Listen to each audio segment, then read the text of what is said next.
C'est le pape Pie XII qui, pour la première fois, fera rentrer les caméras de la télévision au Vatican. De bonne volonté, il se prête à l'exercice. C'était le début d'une nouvelle ère pour l'Église. Voici les jours que le Seigneur a fait. Réjouissons-nous dans l'allégresse.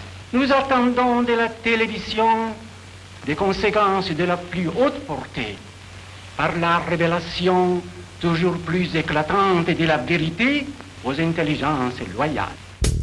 Avec la télévision, pour la première fois, l'élection d'un pape allait être filmée. Le monde entier pourrait recevoir des images de Rome. Nuncio vobis gaudium magnum, habemus papam.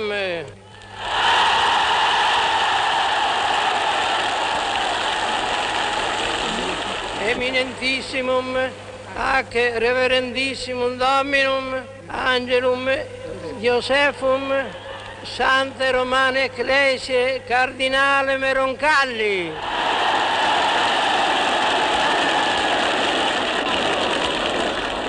Visipi nomen imposuit Ioannis 23.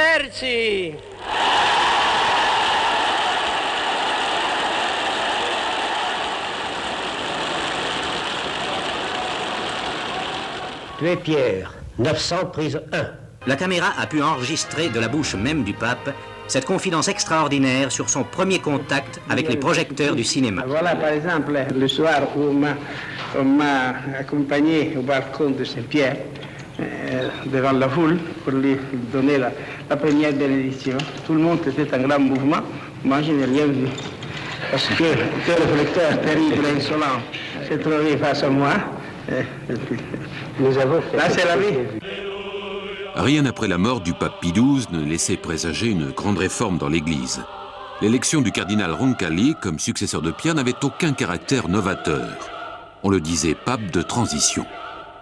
En annonçant quelques mois après son élection l'ouverture d'un concile, Jean XXIII, pape aimé des Romains, créa une immense surprise. D'ordinaire, les conciles n'étaient-ils pas faits pour dénoncer une hérésie? Dès l'annonce, l'Osservatore Romano, journal officiel du Vatican, écrivait que le concile ne serait pas celui de la peur, mais bien le concile de l'unité. Pour la première fois dans l'Église, on aura des images d'un concile. Télévision, journaux, radio, chacun y jouera de son influence. L'information a ses exigences, les pères du concile et le pape lui-même le comprendront vite. Je dirais que sans les médias, le concile n'aurait pas été traité parce que sans qu'il y ait de conditionnement, de pression, mais les évêques qui étaient au concile aussi lisaient la presse.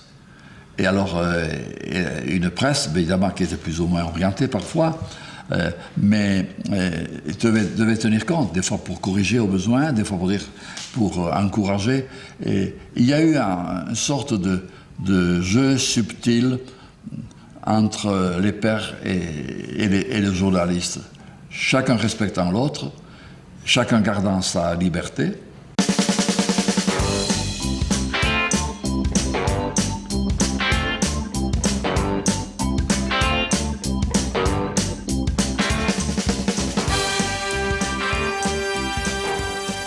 S'il y a une définition à donner du christianisme, c'est Dieu est venu dans l'histoire. C'est en tout net au concile. Comme je vous disais, au concile, le mot « histoire » est venu 60 fois, alors que jusqu'à présent, jusqu'en 1962, jamais une seule fois le mot « histoire » n'était présenté. Un concile, c'est une convocation. Il s'agit de réunir les évêques du monde entier autour de l'évêque de Rome, c'est-à-dire le pape. Avec eux, des théologiens appelés experts qui n'ont pas le droit de vote, ainsi que des prêtres ou religieux comme secrétaires. Mais aussi des invités qui peuvent être laïcs et des observateurs. En 1960, j'ai analysé les documents préparatoires du concile pour Bernard Yago, l'archevêque d'Abidjan. J'étais au secrétariat de l'épiscopat à ce moment-là. En juillet 1965, étant appelé à faire la fonction de secrétaire particulier de Monseigneur Pierre Veuillot, je me retrouvais à Rome. J'étais donc à Rome à l'époque. J'ai entendu, comme tout le monde, l'annonce d'un concile alors que le pape venait d'être élu. En fait, il y avait quelques mois seulement de pontificat. Et d'un pontificat dont on disait, oh, ça va être bien terne, que c'est que ce vieil homme, etc. Car son élection, vous savez, on était très étonnés, plus qu'étonnés. Quand j'ai entendu cette annonce, je me suis dit, tiens, ça bouge. Et puis alors, ce qui m'a surpris aussi, quelques semaines après l'annonce, j'étais reçu en audience personnelle par Jean XXIII, qui me recevait 2 ou 3 fois par an comme supérieur général. Des audiences très décontractées, on parlait de beaucoup de choses. Et à un moment donné, je lui ai dit, très Saint-Père, nous avons été très heureux d'entendre l'annonce d'un concile. Alors il m'a dit, à peu près textuellement, figurez-vous que je savais que je devais aller à Saint-Paul-hors-les-Murs pour cette date-là, et je me disais, qu'est-ce que tu vas dire à tous les gens qui seront là ? Et je me suis dit, tu vas annoncer un concile. C'est incroyable. Il m'a dit ça, moi je ne l'invente pas. Évidemment, c'est une façon de parler. J'imagine qu'il avait longuement réfléchi dans d'autres circonstances. Mais la manière de présenter ça comme une petite nouvelle qui passait par la tête. Par contre, ça a été certainement un très grand moment. Et je crois qu'on le doit vraiment à l'audace de Jean XXIII. Ayant pas mal vécu ailleurs et été en contact avec d'autres églises, se disait, il faut que ça bouge, il faut que ça change. Sans doute était-ce une façon de s'exprimer dans l'intimité pour Jean XXIII, qui était un homme simple, résolument optimiste et ne manquant pas d'humour. Parmi ses prédécesseurs, Pie XI avait déjà pensé à un concile. Des commissions avaient travaillé, mais le projet n'avait pas abouti. Pie XII avait repris l'idée, mais peut-être ne s'en sentait-il pas la force. Il aura fallu attendre Jean XXIII pour qu'un nouveau concile s'ouvre. À quelqu'un qui lui demandait, il recevait dans son bureau quelqu'un qui lui disait, mais pour vous, qu'est-ce que vous attendez du concile? Alors, on a vu le pape Jean XXIII aller à la fenêtre, ouvrir la fenêtre du bureau et dire, ce que j'attends du concile, un peu d'air pur, un peu d'air frais. Et alors, c'est l'air pur, l'air frais, c'est l'esprit. Car tout le concile a été animé, on ne le dira jamais assez, par l'Esprit de Dieu. Le père Congar, dominicain, fut l'un des plus importants théologiens officiels du concile. À la fin de sa vie, il sera fait cardinal. On le voit lors d'un entretien avec le journaliste Jean Bourdarias en 1964. Comment cette annonce du concile a-t-elle été reçue? Eh bien, on ne s'est certainement pas fait une idée précise de ce que ça représentait. On a été très contents. On a vu l'occasion pour l'Église de parler, de se faire entendre, alors qu'elle était surtout vouée à écouter à l'époque. Mais on n'avait aucune idée de ce qui est en fait arrivé, à savoir cette grande ouverture, cette possibilité de créer ensemble un climat nouveau, de prendre une conscience nouvelle de ce qu'est l'Église et de la situation du monde. Ça a été véritablement une révélation, et je pense pour tout le monde. Jean XXIII lui-même a dit d'ailleurs, au moment où le concile s'ouvrait, en fait de concile, nous sommes tous des novices. Et c'est vrai, il n'y en avait pas eu depuis 80 ans au moins. Personne ne savait au juste comment ça tournerait. C'est une procédure qui est quand même étrange. Un pape décide, j'ai décidé que je convoquerai un concile. Mais la plupart de la jeune génération applaudissait. Enfin, était étonné, parce qu'on pensait que ce pape serait un pape de transition, conservateur, un peu tranquille, disons. Et voilà qu'il prenait le courage pour bousculer l'ensemble de la communauté ecclésiale. Et donc déjà à cette époque, nous pensions qu'il fallait sortir de nos sacristies, comme nous disons, pour aller au monde et offrir l'évangile. C'était tellement gros, si l'on peut dire, une affaire pareille qu'on y a cru sans y croire trop, c'est-à-dire l'entourage du pape. Mais je crois que dans le monde entier, quand même, cette annonce a provoqué un sursaut, ce que voulait le pape Jean XXIII, un sursaut et aussi une grande espérance. 11 octobre 1962, l'un des plus grands événements du siècle, le Concile écuménique Vatican II, le 21e concile de l'Église catholique. En ce jeudi matin pluvieux, près de 2500 cardinaux, patriarches, archevêques, évêques, venus de tous les horizons, de tous les pays, de tous les continents, sont réunis à Rome en une procession de 3 kilomètres de long qui s'avance vers la basilique Saint-Pierre, siège du concile. Pour moi, le grand moment de ce concile, ça a été l'ouverture même. Le 11 octobre? Le 11 octobre 1962. J'étais là. J'étais expert, j'étais dans la foule, et quand je voyais défiler, c'est bien le mot, défiler, les évêques, alors comme ils étaient habillés à l'époque, c'était encore la grande tenue, plus qu'aujourd'hui, puis avec leur mitre, ils étaient près de 2400 évêques à l'époque. Maintenant, il y en a presque le double, hein, depuis. Et alors, ces évêques défilaient, mais entre eux, ils ne se connaissaient pas. Mais pas du tout. Il y a beaucoup de régions où les évêques du même pays ne se retrouvaient pratiquement pas, ou presque jamais. Le premier jour, se découvrir, j'allais dire physiquement, et sans pouvoir beaucoup se parler déjà, mais ça a été quand même une découverte de ce que peut-être c'est un mot qui sortait beaucoup du concile, la collégialité épiscopale, c'est-à-dire les évêques unis entre eux au service de l'Évangile pour annoncer cet Évangile au monde entier. Jean XXIII s'était dit, il y a un moment peut-être où il faut qu'ensemble on réfléchisse à cette mise à jour de l'Église, c'est le sens du mot aggiornamento d'ailleurs. Giorno, c'est le jour, c'est la mise à jour d'un certain nombre de questions dans l'Église. Et puis d'autre part, il avait été très sensibilisé par ses nonciatures, etc., à la relation avec les chrétiens non catholiques. Et c'est pourquoi, quand il a annoncé le concile, il lui a assigné 2 buts, l'aggiornamento, et puis deuxièmement, la réconciliation des chrétiens. Il nous semble nécessaire de dire notre complet désaccord avec ces prophètes de malheur qui annoncent toujours des catastrophes, comme si le monde était près de la fin. Oui, ça, on a beaucoup cité cette phrase de Jean XXIII, oui. Et, il était pas optimiste au sens, j'allais dire, où on a fait une bonne gestion, mais optimiste par la foi plus que par nature. Homme de confiance. Homme de confiance. Alors, c'est quelqu'un qui voyait toujours le beau côté des choses. Il savait bien ce qui ne marchait pas, mais il mettait en valeur, en relief, donc tout le côté positif d'une société, là, de l'Église, ou c'est de chaque personne. Alors, et ces paroles du pape ont donné aussi confiance par le fait même, c'est sûr, aux pères conciliaires qui ont pris confiance en eux-mêmes d'abord, disant on nous fait confiance à nous-mêmes, nous sommes ensemble, eh bien nous dirons ce que nous pensons en conscience pastorale devoir dire à un concile, et c'est ce qu'ils ont fait. Il y a eu la plus grande liberté d'expression. Le soir même de l'ouverture du concile, les Romains rendent hommage au pape par un cortège au flambeau. Jean XXIII s'adresse à la foule.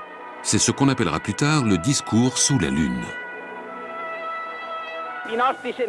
Que nos sentiments soient toujours ceux-là mêmes que nous exprimons en ce moment à la face du ciel et de la terre. Foi, espérance et charité. Amour de Dieu, amour des frères. De retour à la maison, vous y retrouverez vos petits-enfants. Faites-leur une caresse en disant « c'est la caresse du pape ». Vous trouverez peut-être quelques larmes à essuyer. Ayez pour celui qui souffre une parole de réconfort. Que les affligés sachent que le pape est avec ses fils, spécialement aux heures de tristesse et d'amertume. Benedicat vos, omnipotens Deus, Pater, et Filius, et Spiritus Sanctus. Amen.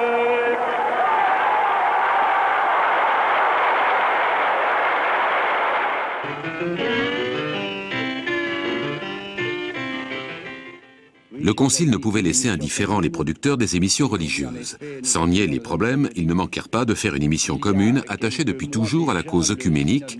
Ainsi, le pasteur Beughner, responsable de l'Église réformée de France, pouvait dire sa joie d'un tel événement. Quelles que soient les divergences qui nous séparent encore, quelles que soient les très grandes difficultés, les obstacles apparemment insurmontables qui sont sur notre chemin, qu'il me soit permis de dire combien nombreux sont les orthodoxes et les protestants qui bénissent Dieu d'avoir inspiré au pape Jean XXIII la convocation de ce concile du Vatican II et qui en attendent des effets plus grands encore que ceux qui viennent de se manifester au cours des dernières semaines. Répondons à l'invitation qui leur a été adressée par le pape Jean XXIII, 37 observateurs ou invités assistent à la cérémonie inaugurale du concile. Les observateurs ont été délégués par l'Église copte d'Égypte, l'Église orthodoxe syrienne, l'Église orthodoxe d'Éthiopie, l'Église arménienne, l'Église russe de l'extérieur, l'Église vieille catholique, la communion anglicane, la Fédération mondiale luthérienne, l'Alliance mondiale presbytérienne, le Conseil mondial méthodiste, le Conseil mondial des églises, etc. D'autres sont les hôtes du secrétariat pour l'unité. Leur présence donnera au Concile une orientation nettement écuménique. 2 jours après l'ouverture du Concile arrivent à Rome les délégués du patriarcat de Moscou, l'archiprêtre Borovoï et l'archimandrite Kotyarov. C'est un événement considérable auquel le discours paternel, courageux et pacifique de Jean XXIII le 11 octobre n'est sans doute pas étranger. Le cardinal Béat présente au pape les observateurs, puis Jean XXIII va s'adresser à eux. Votre chère présence ici étreint mon cœur de prêtre. Je vous confie le désir de mon cœur qui brûle de travailler et de souffrir pour qu'approche l'heure de l'unité. Le père Chenu, théologien, participa à l'élaboration du message conciliaire. On n'a jamais vu dans l'histoire un concile pareil où il y avait un tel travail. Hein? Déjà, le seul fait que sur 2300 évêques, il y en avait un tiers qui étaient des non-européens. Ça basculait la majorité. C'est eux qui faisaient la majorité où ils se portaient. Alors, oui, ça a fait un déséquilibre démographique. Hein? Même sans avoir la foi ni rien du tout, c'est un phénomène unique. Ouais.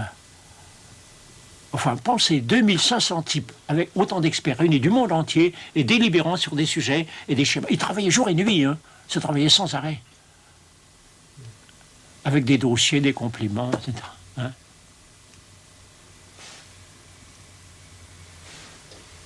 Alors, il y a des textes qui ne sont pas bien faits, d'autres. Vous savez, on travaillait comme on pouvait. Mais pensez ce qui est arrivé. Il y avait une commission préparatoire pendant 2 ans à travailler avant. Ils avaient préparé 16 projets. 15 ont été mis au panier tout de suite. Jamais le gouvernement n'a subi un pareil échec de son Parlement. Supposez que le gouvernement envoie 16 projets de loi et que les députés en mettent sur 16, ils en mettent 15 au panier. Dès le début. Comment? Dès le début. Dès le début. Alors les uns éliminés, les autres renvoyés en commission. Vous savez ce que c'est au Parlement renvoyé en commission? Ça veut dire que ils sont passés à la moulinette, oui. Chaque évêque avait dans son cartable ce document-ci, avec 7 documents que depuis Rome, à partir des commissions romaines qui avaient travaillé pendant 2 ans, on leur disait, vous aurez à discuter de ça. Mais les évêques ne se sont pas laissés faire comme cela, avec des choses toutes faites déjà, presque, j'allais dire, cuites à l'avance. Le canal Liénard, je le vois encore, s'est levé. Les commissions étaient j'allais dire, préfabriquées, et il a voulu dire, sur le concile, c'est notre affaire à nous, évêques réunis. Et il fallait beaucoup de courage et d'audace. Il y avait en ce temps-là une douzaine de cardinaux présidents autour du cardinal Tisserand, doyen du Sacré Collège et président du Concile. Chacun de ces présidents avait un micro dont il n'avait pas encore bien la maîtrise. Si bien que les micros étaient branchés sans que cela se répercute sur l'ensemble de l'Assemblée. Et j'ai écouté Tisserand disant à Liénard en français, mais j'ai quelque chose d'important à dire au Concile.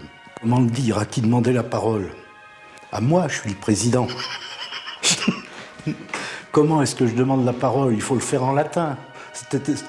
Mais oui, dites etto verbum. Et ça a été considéré comme une petite révolution, il faut le reconnaître. Mais ça a déclenché, c'est sûr, peut-être une surprise, mais surtout beaucoup de satisfaction.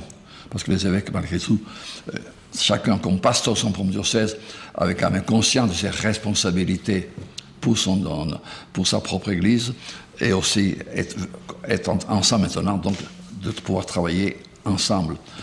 Mais c'était le début, ça. Tout cela a mûri peu à peu, vous savez.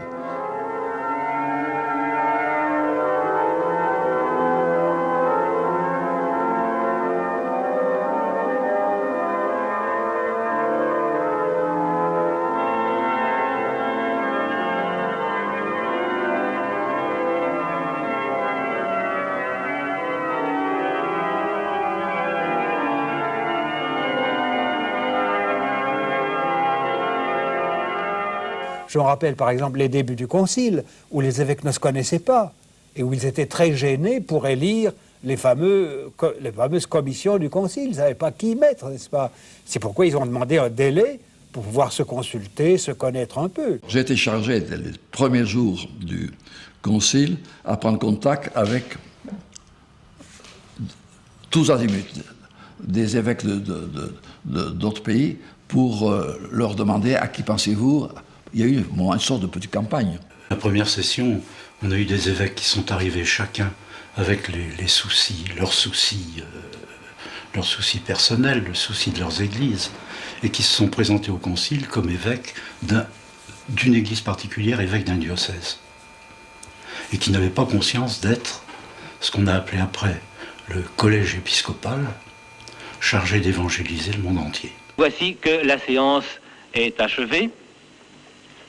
Les pères du concile et les observateurs sortent maintenant. Ils ont récité l'Angélus et par les portes de Saint-Pierre, enfin grandes ouvertes, ils se répandent en flots serrés sur l'immense place qu'encercle la colonnade du Bernin. Il y en a de toutes les couleurs, de tous les rites, de tous les âges. Ils se dirigent rapidement vers les autocars qui, à travers Rome, les ramèneront à leur domicile, couvents, séminaires, hôtels, etc. L'après-midi auront lieu des contacts ou des travaux de commission.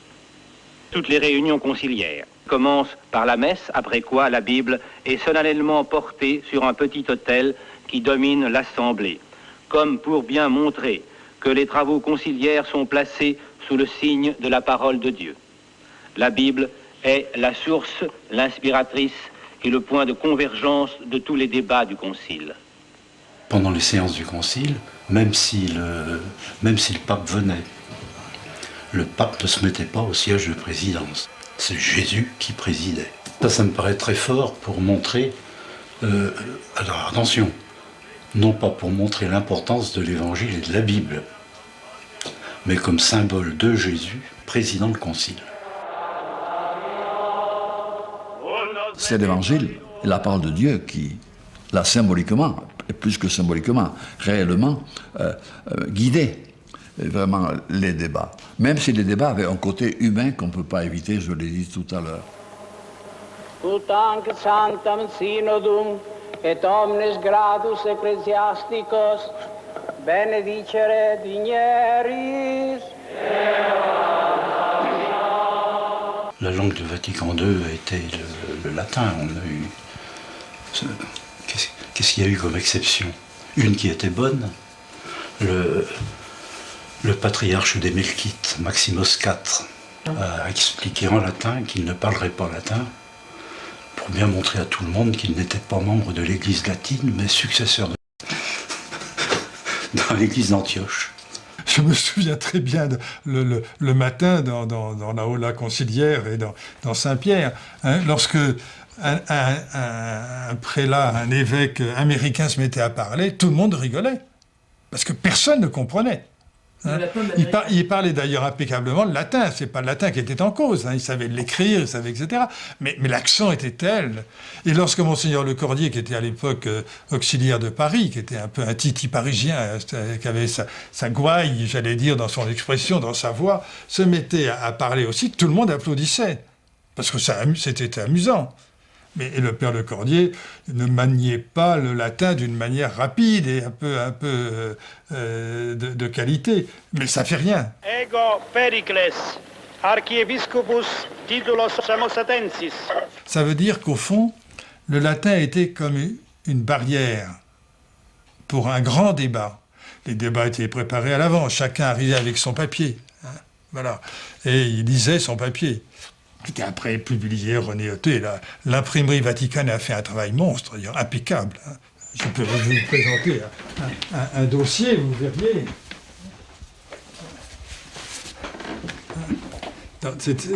Chaque évêque recevait ça, n'est-ce pas? Et puis, à la ligne temps du texte, on nous dit un évêque demande que ce texte soit transformé, que soit remplacé par une autre phrase. Et ils avaient ça sous les yeux le matin même. Et ils votaient pour le réintégrer après, ou le supprimer, ou l'écarter dans le texte qui était soumis qui est le texte final, qui est celui-ci. Hein. Avant d'être la grande publication des textes, c'est dans ce volume, évidemment. C'est le volume du Père Veuillot qu'on m'a donné à sa mort, parce que j'avais beaucoup travaillé avec lui, donc, et où sont donnés officiellement, c'est vraiment le texte officiel en latin, bien sûr, où sont donnés officiellement tous les grands documents du Concile.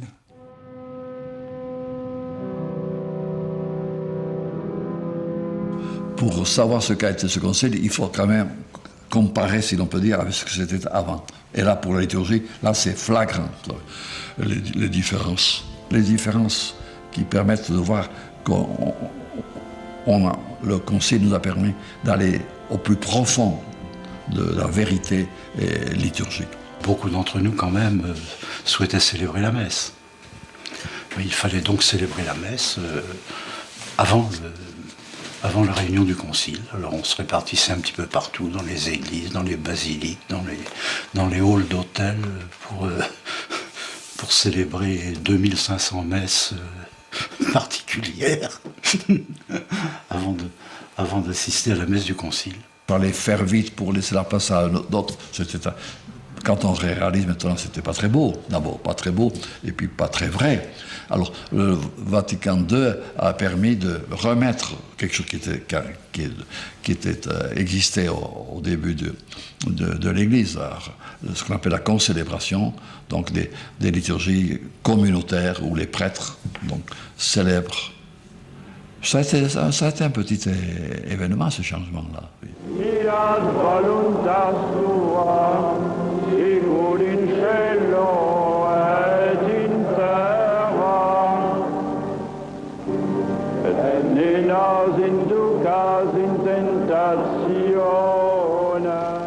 Ça a été une très très bonne expérience pour les évêques, je dirais les évêques latins, d'assister une fois par semaine à une messe à laquelle ils ne comprenaient rien. Lorsque, par exemple, une célébration en rite éthiopien, on ne savait pas si c'était la consécration ou la lecture de l'Évangile. Bon, au bout d'un certain temps, certains orientaux, je pense aux maronites, donnaient des fascicules pour qu'on puisse se retrouver un peu dans la célébration de leur messe. Et alors, ce qui est intéressant, c'est que en rite byzantin, il y avait systématiquement concélébration. En rite melkite, le patriarche veillait à ce que les lectures soient faites dans différentes langues. Ça faisait partie de la formation, vraiment de la formation des évêques. Monseigneur Génie, vous êtes auxiliaire de Cambrai, vous avez fait partie de la commission préparatoire de la liturgie, sur la liturgie, et vous êtes le seul évêque français à avoir été élu à la commission conciliaire sur la liturgie. En règle générale, je dirais que dans nos travaux sur la liturgie, nous n'avons pas précisément cherché à avoir une liturgie adaptée à la pensée de nos frères. C'est dit séparé. Notre première pensée était au contraire d'avoir une liturgie pour les catholiques qui soit la meilleure possible. Mais précisément parce que nous cherchons à avoir une liturgie plus vraie, plus simple, et en même temps plus riche, et en même temps enracinée dans la doctrine et la foi chrétienne, dans ce qu'elle a d'essentiel, je pense que par le fait même, nous travaillons à l'écuménisme. Il est possible, et je crois que ce sera décidé, que l'évangile soit annoncé dans la langue maternelle, dans la langue vulgaire comme on dit, la langue du peuple, qu'on ne sera pas obligé de doubler les lectures. Et bien par là, il y aura chez les catholiques une meilleure connaissance de la Bible, et par le fait même, l'écuménisme sera aidé. Il n'y a pas de doute que l'unité des chrétiens pourra se faire plus facilement. Il y a chez nous, comme chez nos frères protestants, une meilleure connaissance de la Bible.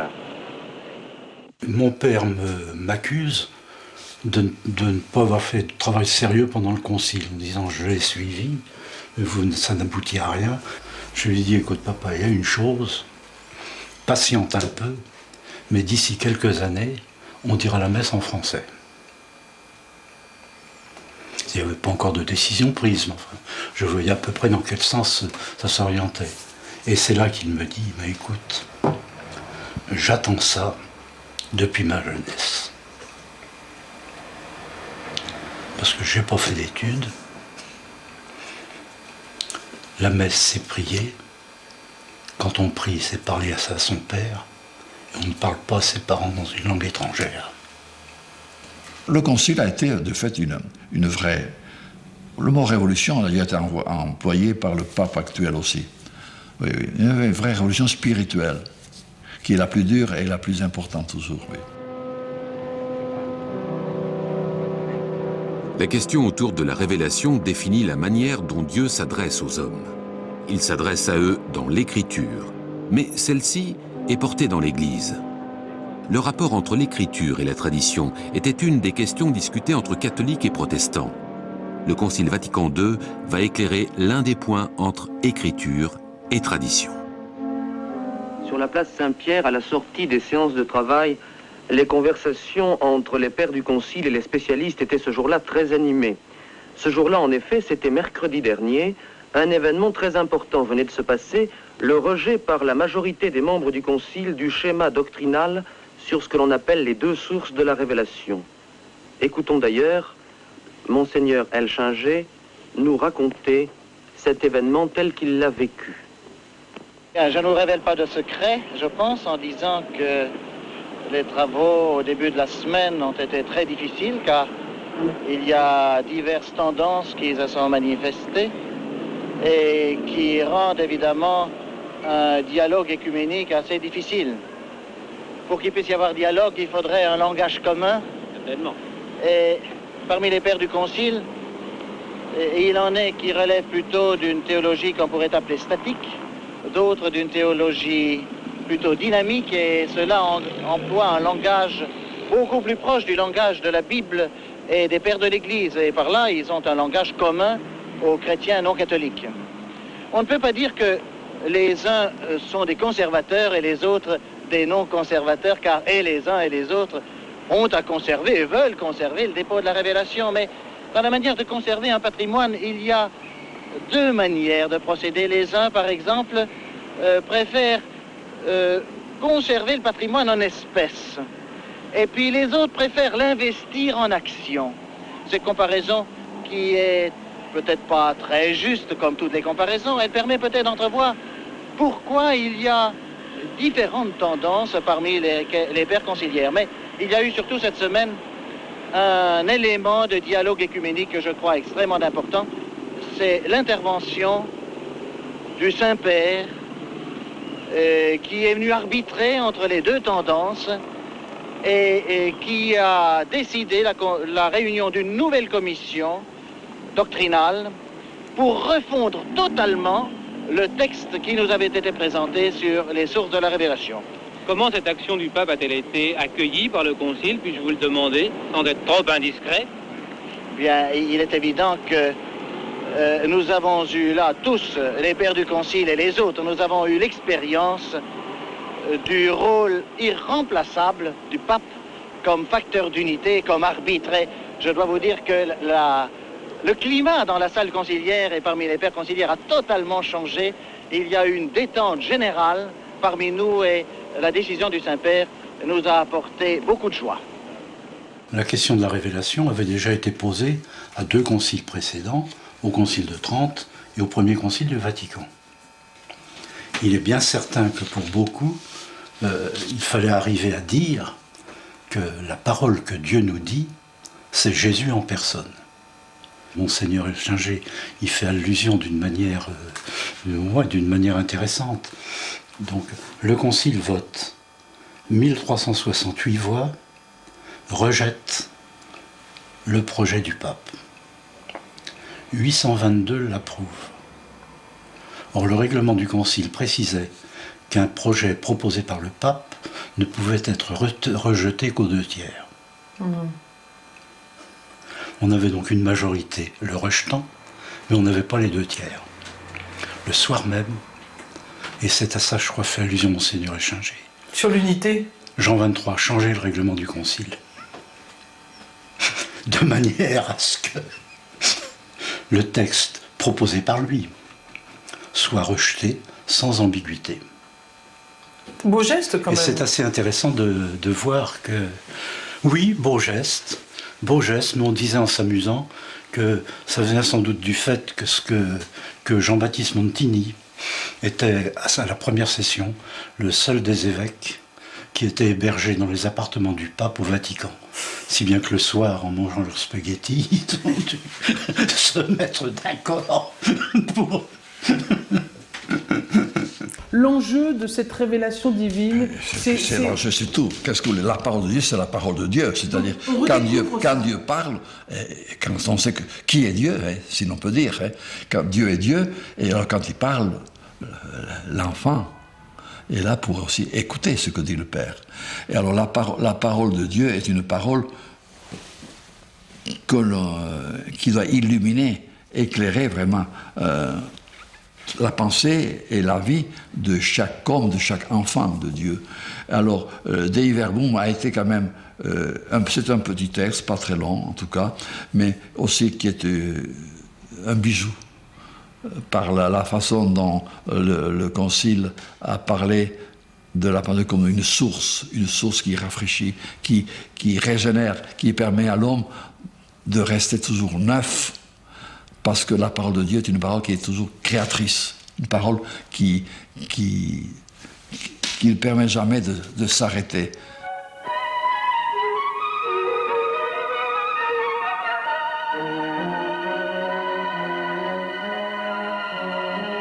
Quand s'ouvre un concile, on ne connaît pas sa durée.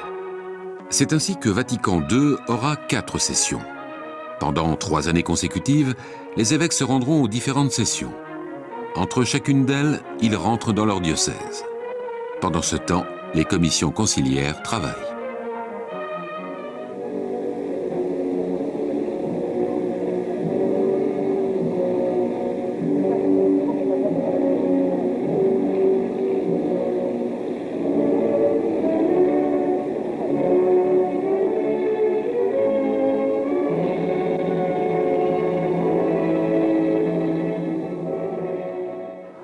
Habemus papam reverentissimum et reverentissimum Dominum Johannem Baptistam.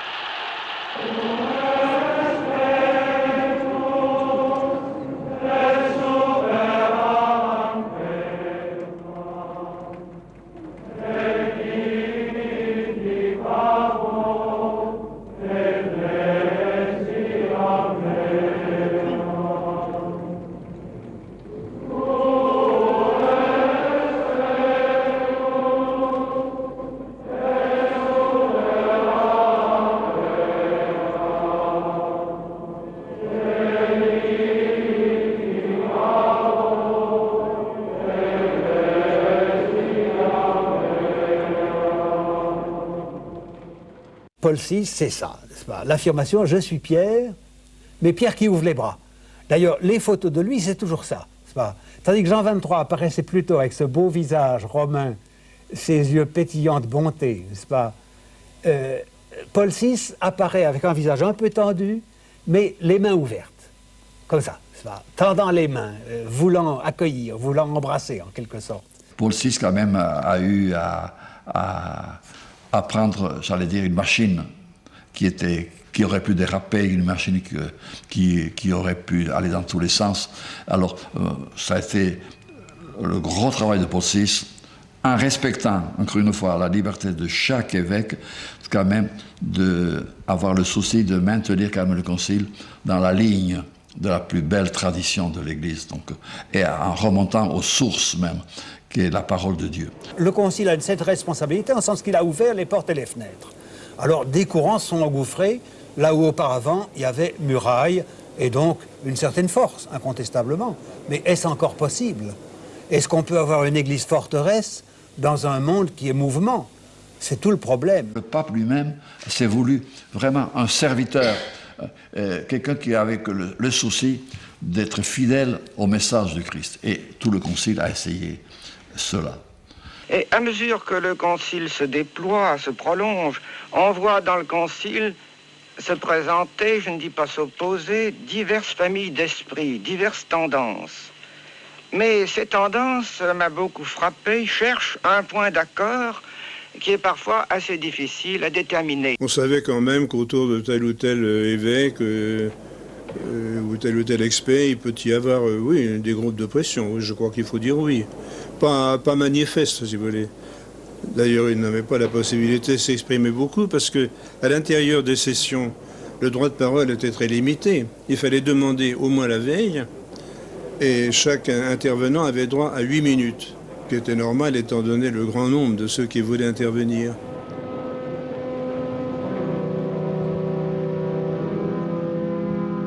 Chaque constitution porte le nom des 2 premiers mots du texte. Ici, la constitution sur l'Église, appelée en latin Lumen Gentium. Semaine historique a plus d'un titre au Concile écuménique Vatican II. Tout d'abord, par une série de votes acquis à une très large majorité, les pères du Concile ont admis le principe de la collégialité. Qu'est-ce que cela veut dire? Eh bien, cela veut dire qu'ils ont déclaré que le collège des évêques unis au pape détenait le pouvoir plein et suprême sur l'Église. On peut donc dire que, d'une certaine manière, le caractère trop exclusivement monarchique de la papauté va disparaître pour laisser place à de nouvelles structures dans lesquelles le corps épiscopal partagera avec le pape les responsabilités suprêmes. Et voilà pourquoi ces décisions sont historiques. Ils ont découvert la collégialité en se rencontrant à la première session et en commençant à travailler ensemble, obligés de tenir compte des points de vue de tous et de parler ensemble, d'échanger ensemble. Lumen Gentium a bien montré, je reprends l'expression de collégialité, que les évêques, dans leur ensemble, forment vraiment et le corps qui est au service du peuple de Dieu, mais les évêques unis au pape, dans la mesure où c'est évident, ça a été dit très fortement d'ailleurs au concile. Et il faut le dire, les évêques y sont arrivés assez facilement malgré tout à changer complètement cette image de l'Église et dire que non, avant tout c'est le peuple de Dieu. Alors la révolution copernicienne était dans les textes même. On a inversé le rôle, la place des chapitres. On parlait d'abord des évêques et puis après du peuple de Dieu. Alors là, on est arrivé, à force de discussion, au contraire, à parler d'abord du peuple de Dieu, un chapitre sur le peuple, et puis après, de parler des évêques qui sont au service du peuple de Dieu. C'est très étonnant l'histoire du diaconat au concile, parce que ça n'intéressait pas beaucoup les évêques. Non. Je crois que le concile ne pouvait pas aller plus loin que ce qu'il a fait. Vous savez que le concile, devant la poussée d'un certain nombre d'évêques, au départ très peu nombreux, a inscrit en 10 lignes la possibilité du diaconat, en disant simplement une phrase, qui est d'ailleurs elliptique, énigmatique aussi peut-être. Le diacre n'est pas fait en vue du sacerdoce, mais en vue du service. Vous direz qu'une phrase comme ça, qu'est-ce qu'il faut en tirer? Donc ça veut dire qu'on a rétabli le diaconat, mais c'est souvent comme ça dans l'Église. Saint Vincent de Paul n'a pas fait autre chose, et par rapport à la charité, au service des pauvres. On se lance sur un chemin, et après on fait la relecture de ce qu'on a lancé pour se rendre compte si c'est bien dans l'axe de fidélité à l'Évangile. Moi, je trouve ça très beau. Ce sont les médailles que nous recevions à la fin de chacune des sessions du Concile, médailles commémoratives de la session à laquelle nous avons participé. Celle que je préfère, c'est celle-ci, la médaille de la fin de la 3e session, c'est-à-dire qui commémore le vote de la Constitution sur l'Église. La Constitution sur l'Église commence par les mots « Jésus est la lumière des nations ». Et de fait, nous avons une sorte d'icône, un Jésus glorieux, et à l'arrière-plan, la silhouette de beaucoup d'églises particulières. On reconnaît Saint-Patrick de New York, Notre-Dame de Paris, Constantinople, le Kremlin, enfin... Donc on a vraiment Jésus. Le peuple entier, oui. Voilà. Toute l'Église. Jésus sur le monde.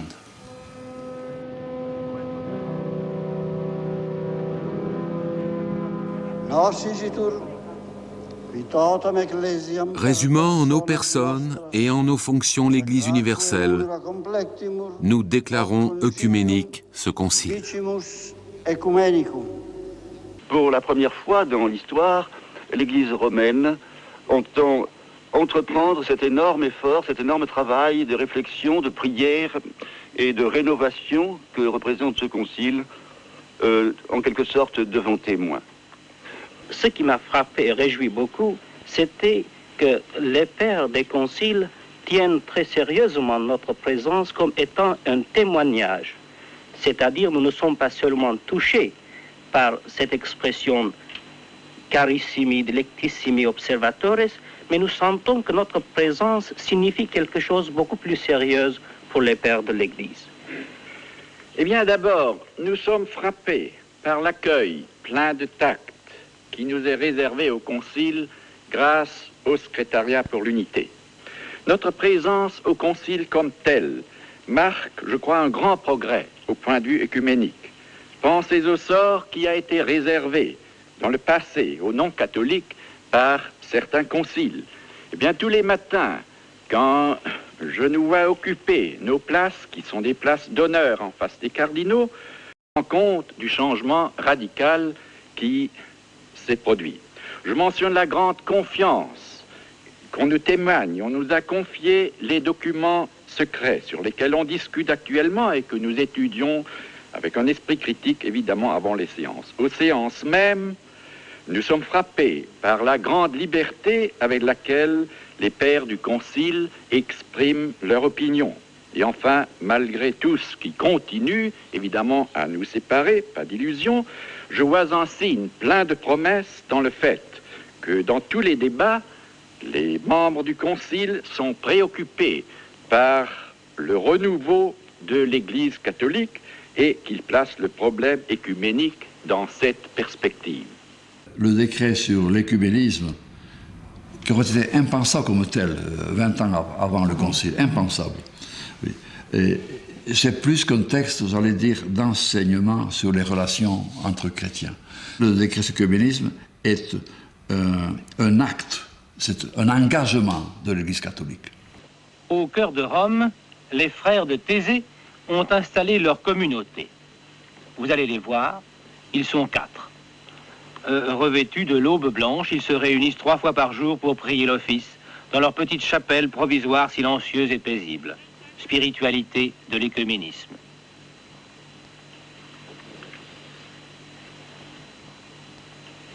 Pour ta sainte Église universelle, ici et par le monde entier, nous te prions.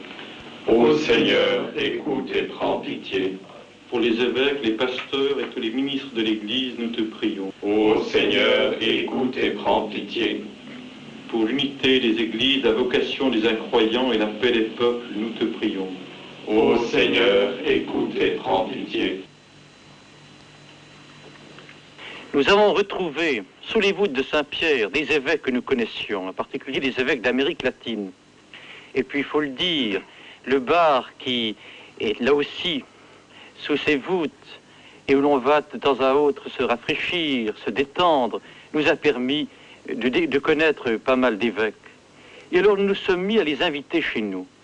Et nous n'avons pas trop des 2 repas par jour, du midi et du soir, pour recevoir 4, 5, et même il est arrivé jusqu'à 8 évêques par repas dans notre petite fraternité à Rome.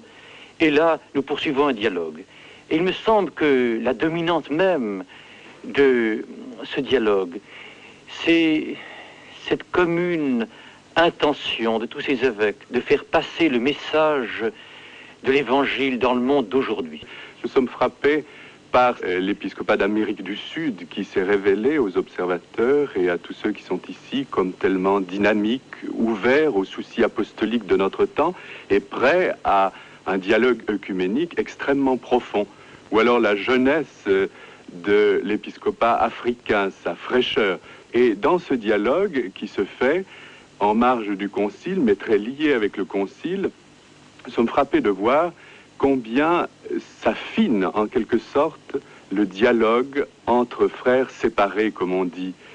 En effet, on l'a dit au Concile, un évêque l'a dit, nous avons cru peut-être pendant les siècles qui précèdent que la simple affirmation massive de la vérité pourrait nous convaincre les uns les autres, que nous avions à dire notre foi avec toute notre autorité et que cela éclairerait de soi-même. Or, il semble que maintenant au Concile mûrisse une nouvelle méthode. On ne peut plus affirmer simplement la vérité du Christ avec ses angles tranchants, mais il faut tenir compte de l'autre. Monseigneur Zoa, vous êtes archevêque de Yaoundé au Cameroun et vous êtes l'un des 2 secrétaires de l'épiscopat africain. Vous êtes archevêque d'un pays où il y a à la fois des catholiques et des protestants, des missions catholiques et des missions protestantes. Est-ce que la coexistence de ces 2 sortes de missions vous pose des problèmes? Oui, évidemment, c'est un problème complexe parce qu'il y a plusieurs périodes. La première période de missionnaires qui s'installaient, il y avait un peu de concurrence, mais maintenant que l'Église devient de plus en plus autochtone dans ce cadre, ça s'estompe parce que nous n'avons pas une histoire derrière nous qui nous oppose les uns aux autres. L'opposition surtout sur le plan doctrinal, mais les relations sont très fraternelles. Moi, je sais que pour Yaoundé, nous pouvons aller enregistrer nos émissions religieuses dans le studio des protestants qui sont mieux équipés que nous, à Yaoundé même. C'est une preuve de collaboration, de collaboration qui se vérifie sur le plan biblique. Nous avons constitué une commission actuellement pour la traduction de la Bible, ensemble catholique et protestant. On collabore sur le plan des écoles, le plan de l'action sociale et nos relations sont tout à fait dans la ligne de l'écuménisme. Quand solennellement le pape et tous les évêques s'engagent à travailler pour l'unité visible de l'Église, s'engagent, ça veut dire quelque chose. Ce ne sont pas des paroles seulement. Historique aussi, le fait que pour la première fois, cette semaine, des femmes ont été admises officiellement à siéger au Concile. Mademoiselle Monet fut l'une des femmes auditrices invitées au Concile. Elle est la fondatrice de l'Action catholique indépendante en France. Je pense que le pape a invité les femmes au Concile parce que... L'invito del Papa al Concilio sottolinea il ruolo importantissimo che le donne occupano nell'attuale società. Oggi esse sono presenti nelle fabbriche, negli uffici, nelle professioni liberali e persino al governo. Penso di andare alle assemblee, insomma al Concilio, ogni mattina. Ma dato che non capisco il latino, penso che soprattutto dovrò fare uno sforzo al di fuori delle riunioni conciliari per conoscere gli argomenti sui quali potrei esprimere poi la mia opinione.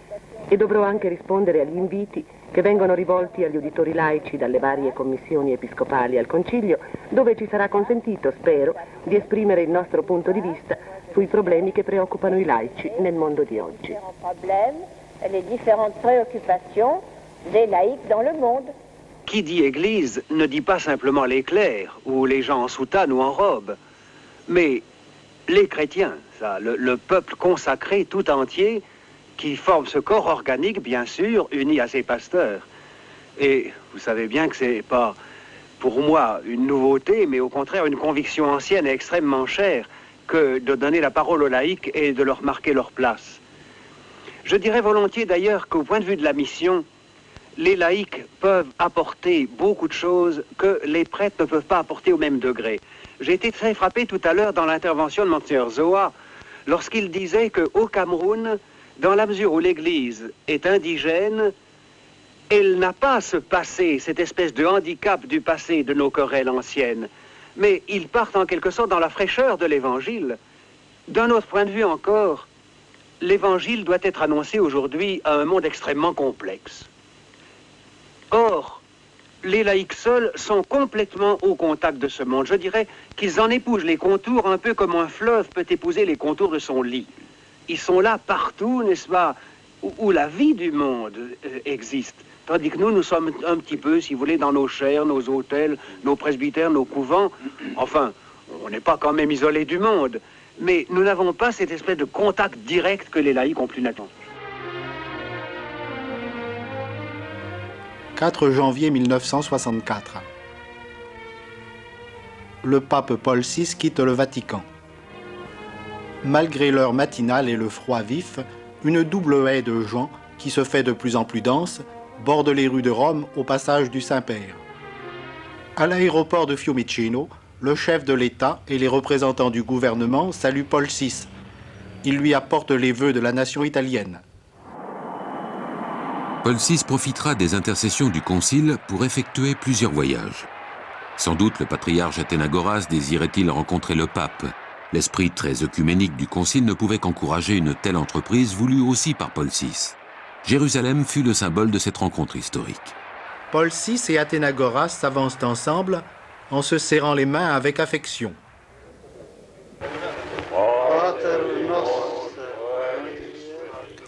Le pape et le patriarche de Constantinople récitent le Pater Noster, l'un en latin et l'autre en grec, avec une intention spéciale pour l'unité des chrétiens. À propos de gestes papal, Paul VI a offert à Athénagoras un calice. Un calice, qu'est-ce que ça veut dire? Ça veut dire qu'il reconnaissait que son vis-à-vis, ce beau, grand, qui était beaucoup plus grand que lui, même physiquement, patriarche Athénagoras, était vraiment dans la communion. Dans la communion, sa messe était une messe comme la nôtre. Et alors, offrir un calice à quelqu'un, c'est dire reconnaître, par conséquent, là aussi, l'épiscopat, le sacerdoce de celui-là.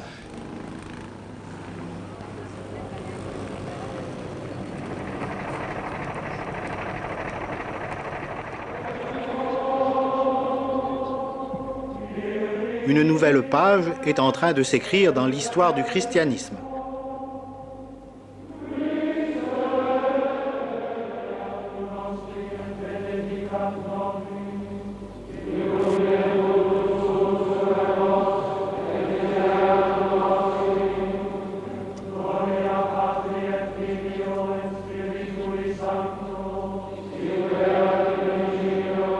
La réforme liturgique permettait la concélébration pour montrer l'unité du clergé.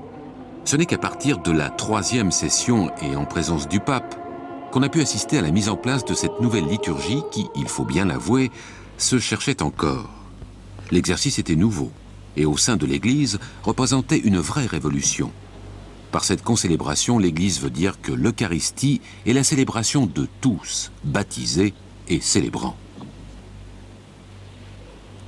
Corpus Domini nostri Iesu Christ, custodiet animam meam in vitam aeternam. Amen.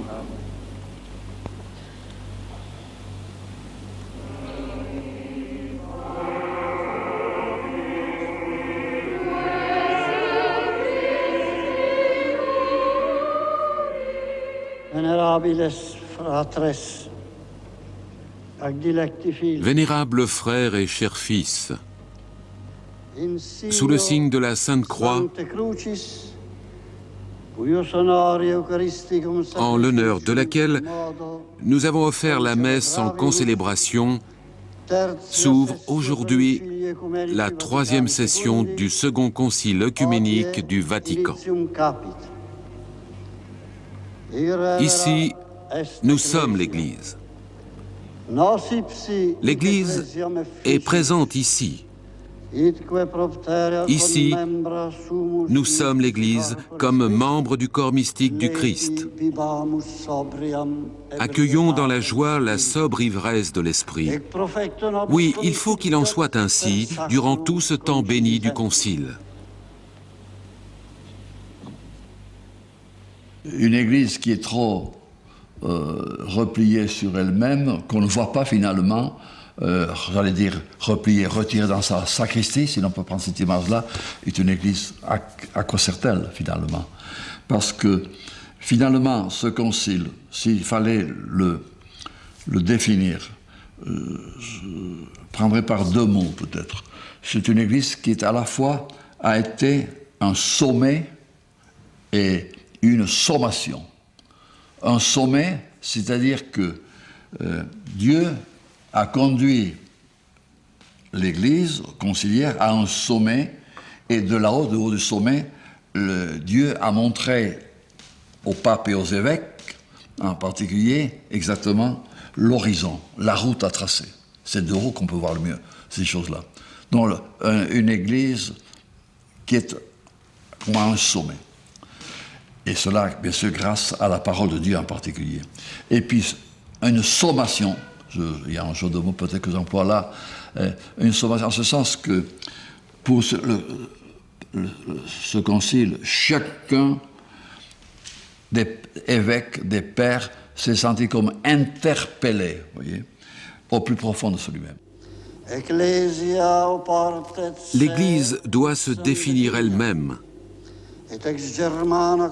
Elle doit tirer de la conscience qu'elle a d'elle-même la doctrine que le Saint-Esprit lui dicte, selon la promesse du Seigneur. Le Paraclet, l'Esprit Saint que le Père enverra en mon nom, vous enseignera tout et vous rappellera tout ce que je vous ai dit.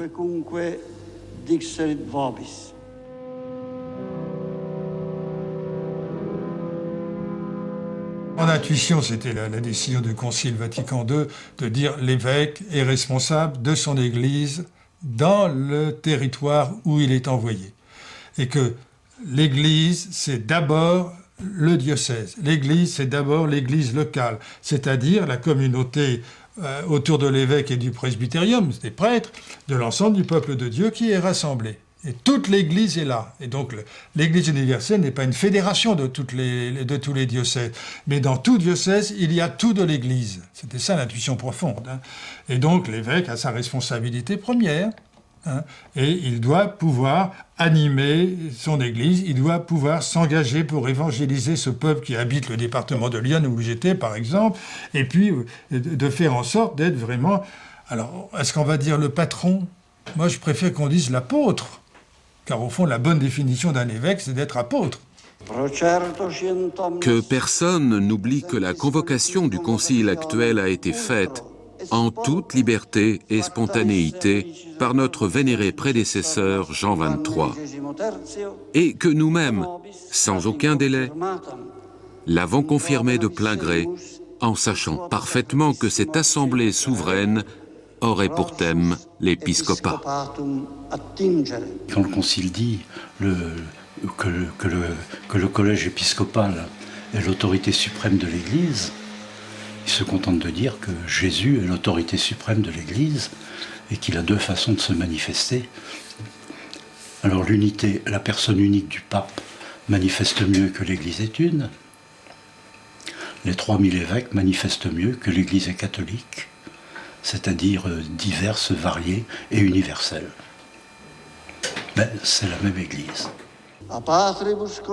Les pouvoirs vraiment uniques et souverains donnés par le Christ à Pierre et transmis à ses successeurs ont été définis et proclamés par les pères du premier concile œcuménique du Vatican.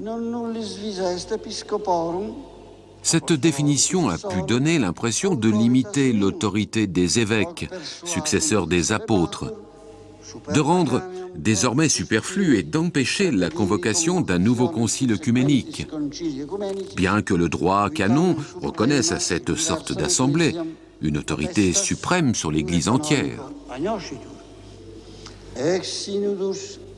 Les pères du concile écriront que les évêques, chargés des églises particulières comme vicaires et légats du Christ, dirigent par leurs conseils et leurs encouragements, se souvenant que celui qui est le plus grand doit se faire comme le plus petit, comme le serviteur. À Jérusalem, Paul VI avait inauguré le dialogue avec les non-chrétiens.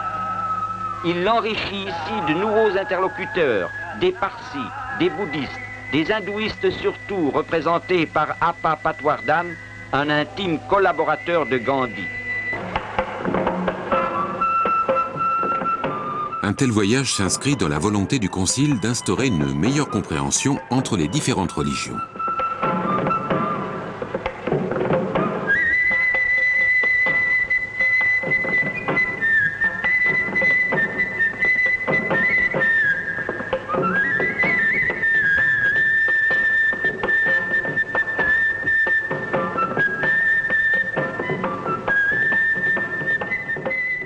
Schéma 13 sur l'Église et le monde, texte sur la liberté religieuse.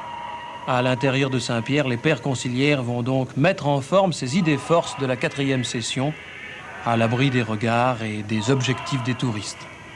Les premières délibérations devaient être consacrées à la liberté religieuse, mais dès la première heure de travail, en présence de Paul VI, le synode des évêques prenait forme, une sorte de conseil des sages qui assistera le pape, première application du principe de collégialité.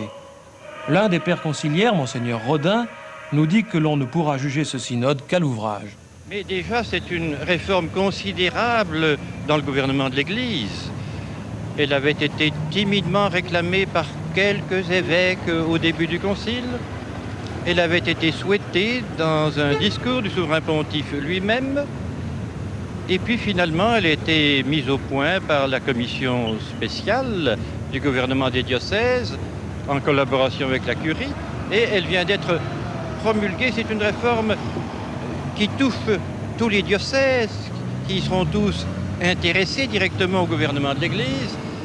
Nous assistons donc par conséquent maintenant, comme hier pour la liturgie, aujourd'hui pour le gouvernement de l'Église, à une secousse sismique qui ébranle toute la chrétienté et qui aura des conséquences que tout le monde pourra percevoir.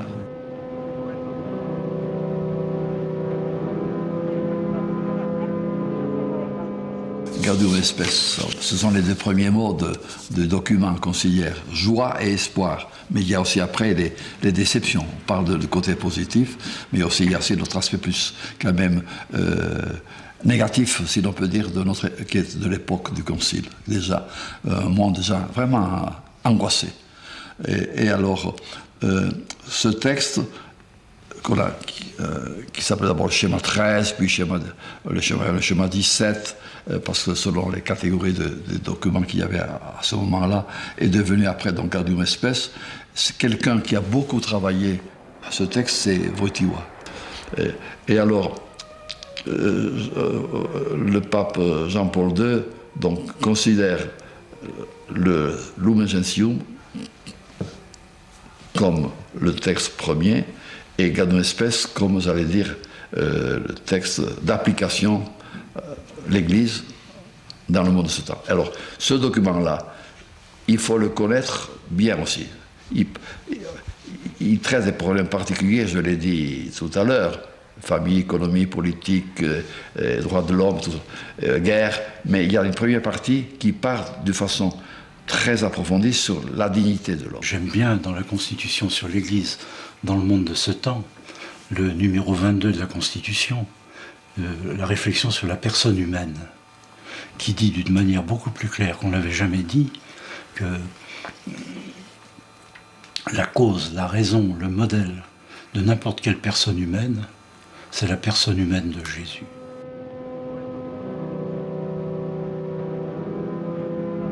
Il y avait jadis un peu l'idée d'une église au repos, installée dans les pays de chrétienté, et qui envoyait au loin un certain nombre de ses fils, l'église marchante en quelque sorte, ces hommes barbus, ces hommes musclés, ces hommes hardis et dynamiques qu'étaient les missionnaires, mais qui étaient simplement comme une sorte d'appendice lointain de l'église au repos. Eh bien ça c'est fini. On sait maintenant qu'il y a une mission.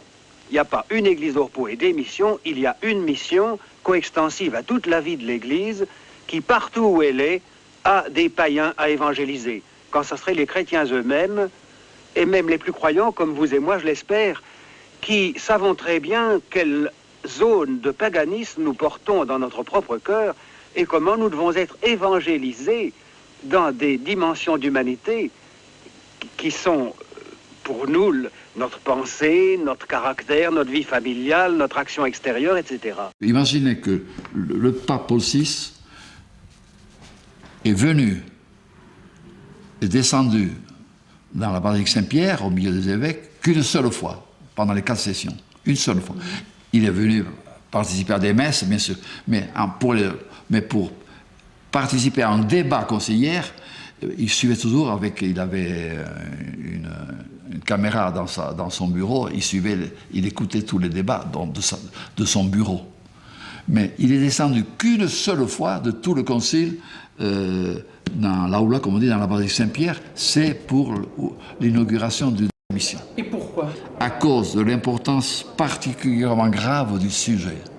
Alors, donc, il faut lire ce décret d'un bout à l'autre, se disant que dans des pays lointains, dans des pays pauvres, et il y en a, ce serait peut-être ce texte-là, le seul document conciliaire qui pratiquement serait lu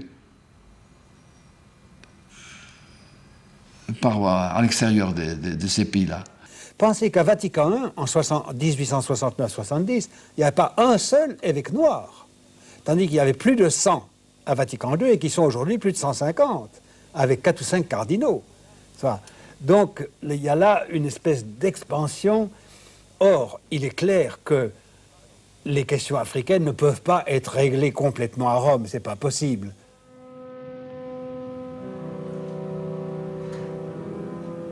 On rapporte que les prêtres disaient, au moment du concile, tous les pouvoirs aux évêques, tous les plaisirs aux diacres et tout le boulot pour nous. Prêtre. Oui, j'étais prêtre à l'époque, hein. Faut pas oublier, j'étais pas évêque. Et donc, je crois que le grand texte sur l'Église disait ce qu'il fallait sur les prêtres. Mais il n'y avait pas une approche, j'allais dire, affective, amicale, proche, de compagnonnage avec l'ensemble du clergé. Et je crois que la grande carence du début du Concile